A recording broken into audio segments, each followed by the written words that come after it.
অতি সম্প্রতি যে কিংস পার্টি গঠিত হয়েছে, বাংলাদেশ নাগরিক পার্টি, এই দলটির জয় জয়কার শুরু হয়েছে। প্রথম দিকে সবাই এটিকে তুচ্ছ এবং তাচ্ছিল্য করার চেষ্টা করেছিল, এবং যারা বয়স্ক তারা মুখ ঝুলিয়ে ঝুলিয়ে, গাল ঝুলিয়ে ঝুলিয়ে বলার চেষ্টা করেছিলেন যে এটি একটি 9/11, 9 বছর বা 11 বছরের ছেলেমেয়েরা যদি কোনো সংগঠন করে, এরকম একটা 9/11 প্রকৃতির একটা সংগঠন, শিশু কিশোরদের সংগঠন, কচিকাচার মেলা। এবং এরা ঠিক রাজনীতির ময়দানে এমপি তো দূরের কথা, একটি চেয়ারম্যান হতে পারবে না, বড়জোর একটা মেম্বার হতে পারবে আগামী নির্বাচনে। আর এজন্য এই দলের পক্ষ থেকে জাতীয় নির্বাচনের পরিবর্তে স্থানীয় নির্বাচনের দাবি তোলা হচ্ছে, এই কারণে যেন তারা মেম্বার, চেয়ারম্যান এই পদ পদবিগুলো তারা রক্ষা করতে পারে। কিন্তু সাম্প্রতিক সময় তাদের যে কর্মকাণ্ড এবং তাদের যে বিভিন্ন রকম যে ডেভেলপমেন্ট যদি বলা হয়, উন্নয়ন, সেই উন্নয়নের যদি আপনি ফিরিস্তি দেখেন, তাহলে বুঝতে পারবেন যে আগামীতে তাদের ভবিষ্যৎ কী। প্রথমত হলো মানুষের জীবনে সবচেয়ে কঠিন বিষয়টা হলো টাকা উপার্জন করা। মানুষ অন্যকে খুন করে হলেও টাকা উপার্জন করবে। ছিনতাই, রাহাজানি, চুরি, ডাকাতি থেকে শুরু করে আরও কত কিছু। আপনি চিন্তা করেন, একজন ছিনতাইকারী একটা মোবাইল চুরি করার জন্য, কিংবা একটা ঘড়ি চুরি করার জন্য, একটা চেইন চুরি করার জন্য, কিংবা কারো পকেট মারার জন্য জীবনের যে ঝুঁকি নেয়, অনেক ক্ষেত্রে দেখা গেল 10 টাকা 20 টাকা তারা লাভ করতে পারে। মানিব্যাগ সে ছিনতাই করেছে বা পকেট মেরেছে, কিন্তু খুলে দেখা গেল 20 টাকা বা 50 টাকা আছে।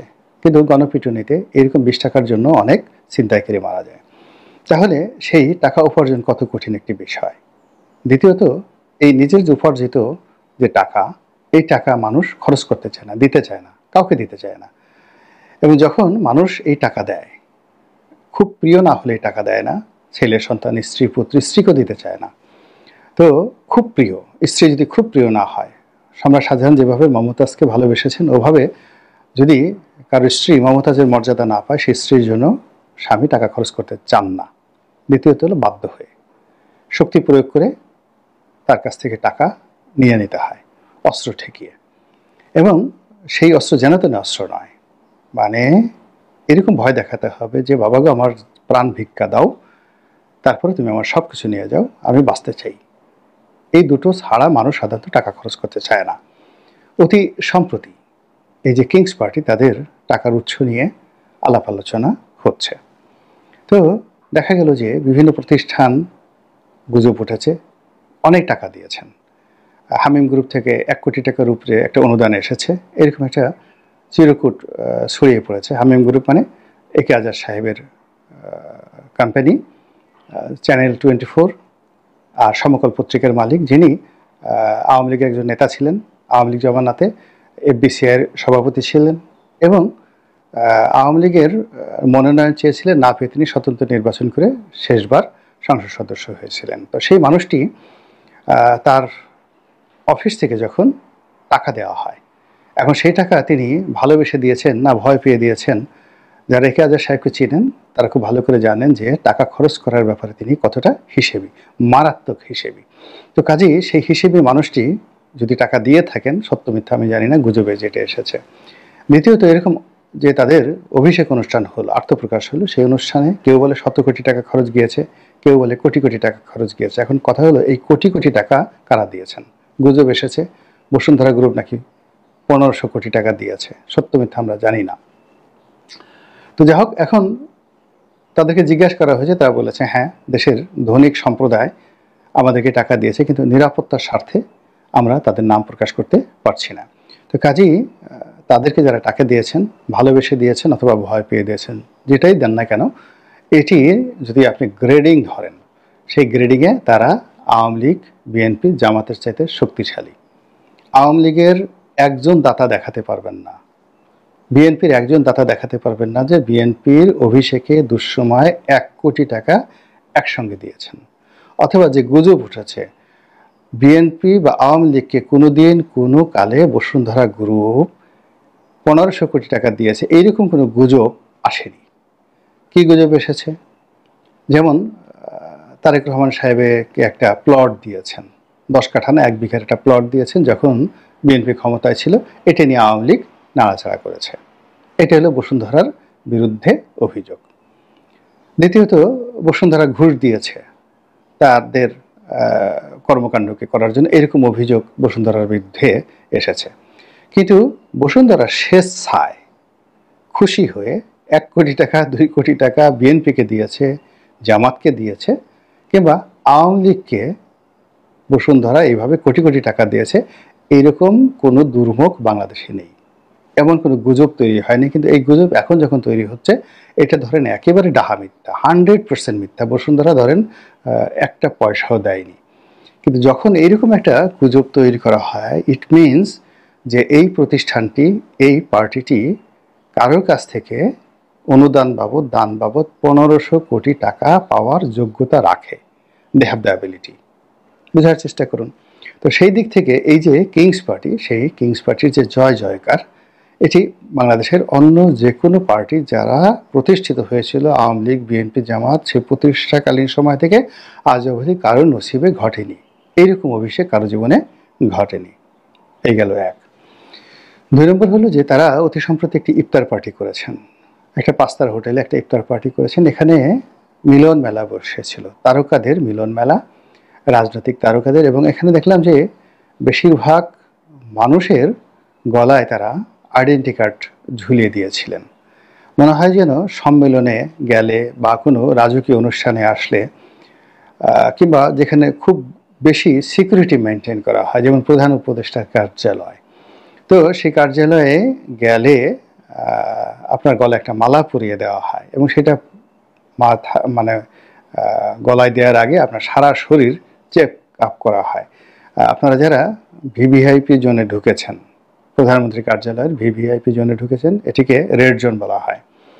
তো সেই রেড জোনে ঢোকার আগে আপনার সারা শরীর স্ক্যান করা হয়, এরপরে সারা শরীর তল্লাশি করা হয়, আপনার কাছে কোনো ডিভাইস আছে কিনা সব কিছু রাখা হয়।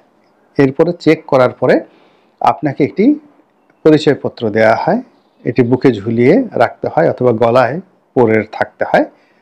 এরপরে আপনি প্রধানমন্ত্রী অথবা প্রধান উপদেষ্টার কার্যালয় বা তার সামনে যেতে পারেন। তো এই হলো সিকিউরিটি। তো এইরকম তাদের যে ইফতার পার্টি, সেই ইফতার পার্টিতেও আমি দেখলাম যে প্রায় সবার গলায় এরকম সিকিউরিটি কার্ড ছিল। এমনকি মাহমুদুর রহমান মান্না সাহেবের মতো মানুষের গলাতেও মালা ছিল। যদিও মান্না ভাইয়ের মান সম্মান মর্যাদা অনেকটা কমে গেছে। তিনি যেদিন সেই 21-এর যে বইমেলার অনুষ্ঠান হয়েছিল, সেই অনুষ্ঠান থেকে যখন তাকে অপমান করে তাড়িয়ে দেওয়া হলো এবং তাকে যখন ঢুকতে না দেওয়া হলো, এবং তিনি সেই বেদনা যখন এসে প্রকাশ করে ফেললেন যে আমি জীবনে এতটা অপমানিত আর কখনো হইনি। তো সেই মান্না ভাই, আমাদের মাথার তাজ মুকুট, তিনি এই ছাত্রদের অনুষ্ঠানে যাওয়ার জন্য গলায় মালা পরেছেন। এটা তো ছাত্ররা তার প্রতি দয়া করেছেন। তাকে যদি সেই গলায় সিকিউরিটি কার্ডের পরিবর্তে অন্য কিছু গলায় দিয়ে যদি বলা হতো এটা পরে আপনাকে এই ইফতারের টেবিলে যেতে হবে, তিনি কি করতেন একমাত্র আল্লাহ রাব্বুল আলামিন জানেন। কিন্তু এখানে দেখলাম যে বেশ কয়েকজন বিএনপির নেতা, সালাউদ্দিন সাহেব ছিলেন, শহীদুদ্দিন চৌধুরী আনি ছিলেন, তারপরে জামাতের আমির ছিলেন, তাদের গলায় অবশ্য আমি মালা দেখিনি। কিন্তু এখানে যে বিষয়টি আমি দেখলাম সেটি হলো যে বিএনপি এবং জামাতের যারা শীর্ষ নেতৃবৃন্দ রয়েছেন, অন্যান্য রাজনৈতিক দলের যারা শীর্ষ নেতৃবৃন্দ রয়েছেন, তারা যখন এই নাহিদ সাহেবদের কাছে আনুগত্য প্রকাশ করছিলেন, তাদের সঙ্গে কোলাকুলি করছিলেন, অ্যাজ ইট ইজ মনে হচ্ছিল যে Nahid is the boss, he is the master, he is মাওলানা। মাওলানা মানে মাস্টার, তিনি মাওলানা, তিনি হুজুর, হুজুরও মাস্টার, মাস্টার মানে প্রভু বা বস। তা আমরা কথায় কথায় যে হুজুর বলি না, হুজুর, হুজুর কেবলা, এইরকম হুজুর মানে তাদের সঙ্গে যখন তাদের কোলাকুলি হয়েছে, মোশাহাফা হয়েছে, তা করমর্দন হয়েছে এবং একই টেবিলে যখন তারা বসেছেন, পুরো সময়টিতে জামাত এবং বিএনপির নেতৃবৃন্দ যে ভাষায় কথা বলেছেন, তাতে এই ছাত্র যারা নেতৃবৃন্দ রয়েছেন, কেবলই মাত্র নাহিদ ইসলাম নন, তার সাথে সাথে আরও অন্তত 10 জন সিনিয়র নেতা রয়েছেন।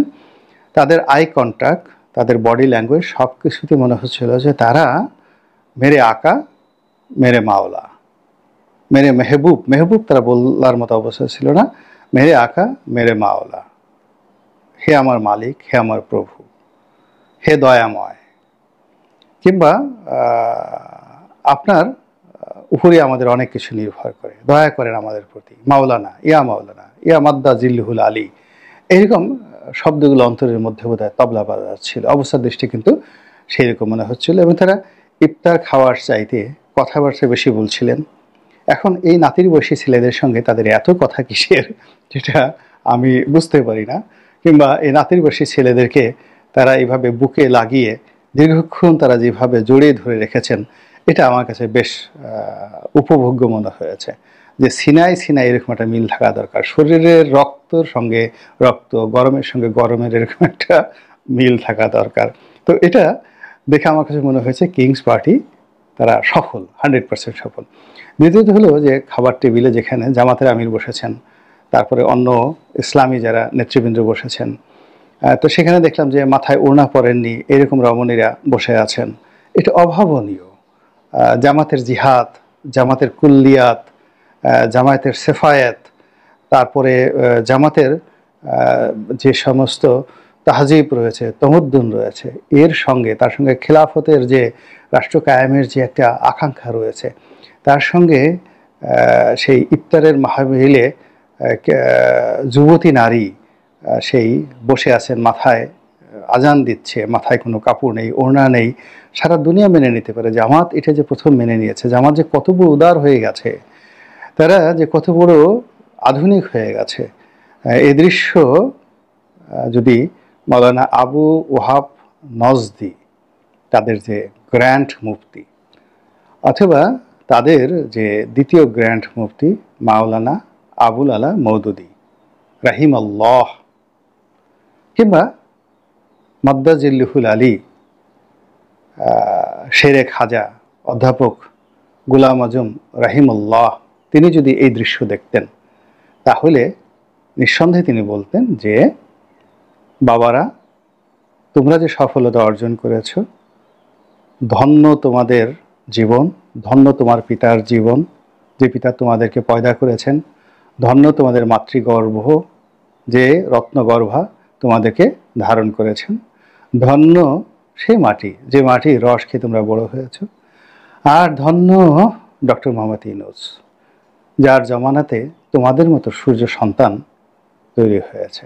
আসো, তোমাদেরকে সালাম করি, শুভেচ্ছা জানাই, এবং তোমাদের অধীনে একটি সুন্দর বাংলাদেশ গড়ে উঠুক। আর আমরা রাজপথে যেভাবে ঘেরুয়া পাঠিয়েছিলাম, আমরা সেই ঘেরুয়া পাঠি হিসেবেই দৌড়াদৌড়ি করি, এটাই আমাদের ভালো মানায়। আল্লাহ আমাদের সবাইকে হেদায়েত দান করুন এবং হেফাজত করুন।